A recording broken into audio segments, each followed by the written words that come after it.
नमस्कार, सुस्वागतम, वेलकम, अभिनंदन। मैं हूं डॉक्टर वाई राखी। कैसे हैं आप लोग? बहुत खूबसूरत सी लाइन है।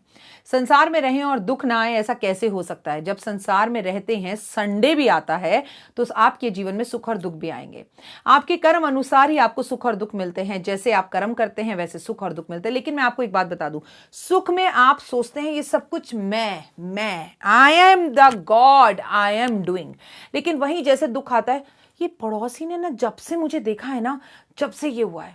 मैं सच बता रही हूं, जिस दिन से उसके घर चाय पीकर आई हूं, जिस दिन से ये लड़की मेरे बेटे की जिंदगी में आई है, उस दिन से लाइफ खराब हुई है। अब तक जो भी कुछ अच्छा हो रहा था वो आपकी किस्मत से हो रहा था। आप चमक रहे थे तो अपनी किस्मत से चमक रहे थे, आपके काम हो रहे थे तो अपनी किस्मत से हो रहे थे। लेकिन अचानक से आप अपनी नाकामयाबियां दूसरे पर थोपना शुरू कर देते हैं। आपका स्वागत, अभिनंदन है। ये जो वीडियो मैं बनाने जा रही हूं, इसके लिए मुझे जबरदस्त जोर फरमाइश है कि टैटू कब बनाएं, टैटू कैसे बनाएं, टैटू कौन सा बनवाएं, टैटू बनाना भी चाहिए नहीं बनाना चाहिए, टैटू के विषय पे बताइए राखी जी। लेकिन सबसे पहले जयकारे लगाइए। जय माता दी लिखना आपकी जिंदगी बदल देगा। खुद से सोचिए, सुबह उठते ही सबसे पहले माता की जयकारी हो जाए और जिंदगी की शुरुआत हो जाए। शुक्र अच्छा होता है, माँ की कृपा होती है, एक पॉजिटिविटी जिंदगी के अंदर आती है। आप ही तो कहते हैं कि मेरी वीडियो देखकर आपको बहुत अच्छा लगता है। मुझे तो आपसे मिलकर बहुत अच्छा लगता है। मेरे अंदर इतनी शक्ति कैसे, मुझे नहीं पता कि 24 जनवरी कड़कती सर्दी है बाहर और मैं ये वीडियो शूट कर रही हूं। आज एकादशी है, आपको ये भी पता है, मेरा आज एकादशी का व्रत है, ये भी आपको पता है। लेकिन क्या आपको देखकर मुझे ऐसा लग रहा है कि मैं भूखी हूं या मुझे प्यास लगी है? नो। आपको पता है, मेरी वीडियो शूट का एक ही हिसाब किताब रहता है। मैं शूट करने 12 बजे बैठती हूँ या 11 बजे बैठती हूँ, तो टिल एंड तक, जब तक मैं 10 या 11 या 12 वीडियो शूट ना कर दूं, मैं बिल्कुल भी बाथरूम वॉशरूम जाने के लिए भी नहीं उठती हूँ, क्योंकि मैं इस टेबल को मंदिर मानती हूँ। अब मैं बस चुनिया बदलूंगी, शूट करूंगी, चुनिया बदलूंगी, शूट करूंगी। I can't go here and there. मेरा कोई ब्रेक नहीं होता बीच में। ये मेरा कोई भी इसके अंदर जो है क्रेडिट नहीं, it's all credit goes to you guys. ये सब कुछ आपकी वजह से है। सुख सुविधाएं सब है हमारे पास। मैंने आपसे कहा ना, हमारे पास सोफा सेट है, हमारे पास डिनर सेट है, हमारे पास डाइनिंग सेट है, लेकिन माइंड सेट नहीं है। अगर हम अपना थोड़ा सा माइंड सेट कर लें तो जिंदगी खूबसूरत हो जाए। मैं जिंदगी के अंदर आपको हर कुछ दे सकती हूँ, कैसे भी कष्ट हो, कैसी भी परेशानियां क्यों ना हो।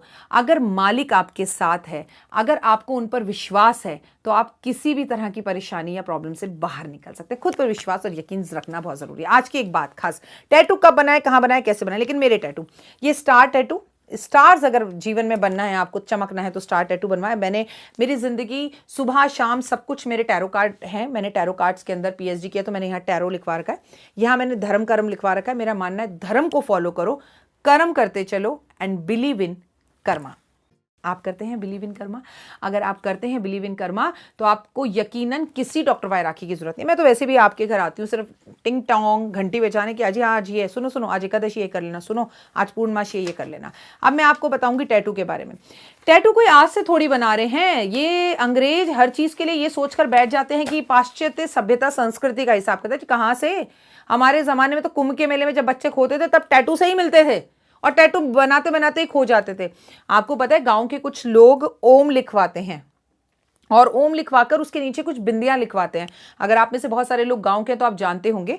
मेरे घर में एक महिला आती हैं, वो कुछ काम करती हैं सफाई का, तो उनके यहाँ पर उनका नाम लिखा हुआ है और उसके नीचे कुछ बिंदियां हैं। मतलब 1 बिंदी, 2, 3, 4, 5, 6, 7, 8, 9, 10। तो मैंने कहा ये क्या है? तो बोलिए मेरे पित्र हैं, जब मैं मरूंगी तो मेरे पित्र इससे मुझे पहचानेंगे और वो मुझे पकड़ कर ले जाएंगे। तो मैं बहुत हंसी। तो बोली हाँ हाँ दीदी, आप लोग पढ़े लिखे हो इसलिए ये मानोगे। मैंने कहा तुम्हारे पितरों को कैसे पता कि तुम उन्हीं की फैमिली के हो? तो मैंने कहा शरीर तो जल जाएगा। तो बोली दीदी आपको नहीं पता, ये टैटू आत्मा पे बन चुका है। मेरे पितर आएंगे और हमारे फैमिली के अंदर जो भी लड़की की शादी होकर आती है, उतने ही उसके ऊपर डॉट डॉट डॉट लगा दिए जाते हैं। ये हमारी फैमिली के इतने ही डॉट हैं। मैंने कहा अच्छा तेरे कितने डॉट हैं? तो उसने गिनकर बताया 14 डॉट थे। तो मैंने कहा और अगर मैं 14 लिखवा लूं तो तेरे घर वाले मुझे भी लेके चल जाएंगे। तो बोल नहीं नहीं दीदी ऐसा नहीं होता, आपको लेके नहीं जाएंगे, या आप नहीं समझो कि आप लोग ज्यादा पढ़े लिखे हो। फिलहाल मैं आपसे कहूं, वो गलत नहीं कह रही, वो सही कह रही है। ऐसा हमारे यहां भी कहा जाता है कि वितरणी नदी पार करनी है तो जिंदगी के अंदर वितरण करना सीखिए।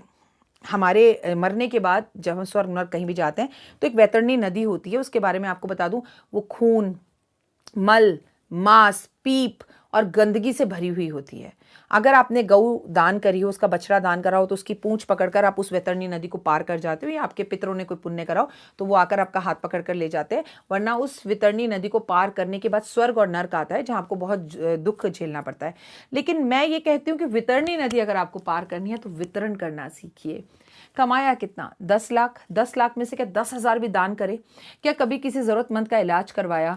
कभी आपने किसी के बच्चे की फीस दी? क्या अपनी वार्डरोब में गिरते हुए कपड़े जो आपके ऊपर हैं और आप उसे खोलकर सोचते हैं ओए होए कपड़े ही नहीं है पहनने को, क्या कभी दिल करा कि उनमें से कुछ कपड़े निकाल कर मैं जरूरतमंद लोगों को वो कपड़े दान कर दूं? शायद मेरे लिए वो कपड़े बेकार हों, छोटे हों, पुराने हों, आउट ऑफ फैशन हो, लेकिन वो किसी और के काम के हों। क्या कभी आपने सोचा कि मैं नया चश्मा बनवाने जा रहा हूं, ये फ्रेम कूड़े में फेंकने की जगह, इसे वेस्ट करने की जगह किसी जरूरतमंद बच्चे को दे दूं, शायद वो इसमें अपना फ्रेम और चश्मा बनवा ले। कभी आपने ये सोचा कि खाने से पहले मैं किसी को खिलाऊं? क्या कभी आपने सोचा अपनी जिंदगी का सभी क्रेडिट मैं किसी और को दूं, जैसे आई एम नथिंग, मैं जो भी कुछ हूं आप लोगों की वजह से, it is all because of you guys. तो मैं अपनी लाइफ के अंदर अपनी सारी सक्सेस का क्रेडिट सुरेश जी को देती हूँ, देव को देती हूँ, अपने इस परिवार को देती हूँ जो अब 6 लाख होने जा रहा है। And I am so happy guys. मुझे एम लगा हुआ इस परिवार के आगे चाहिए कि हमारे 10 लाख सब्सक्राइबर हैं। बहुत ज़रूरी है, बहुत करना है ऐसा। आप मुझे फेसबुक पेज पर ज़रूर फॉलो करें, मुझे यूट्यूब पर फॉलो ज़रूर करें, मेरे 5 मिनट स्टोरीज पर मुझे फॉलो करें। और इस वीडियो से ना सिर्फ ज्योतिष के बारे में मत सीखिए, देश दुनिया ज्ञान के बारे में सीखिए। इस बार जब आप सर्दी के स्वेटर्स अंदर रखने वाली हैं ड्राई क्लीन करवा के, साफ सुथरा करके, तो प्रॉमिस कि जो काम के नहीं हैं, जो छोटे हो गए हैं, वो इस बार आप निकाल कर किसी ज़रूरतमंद व्यक्ति को ज़रूर दे देंगी।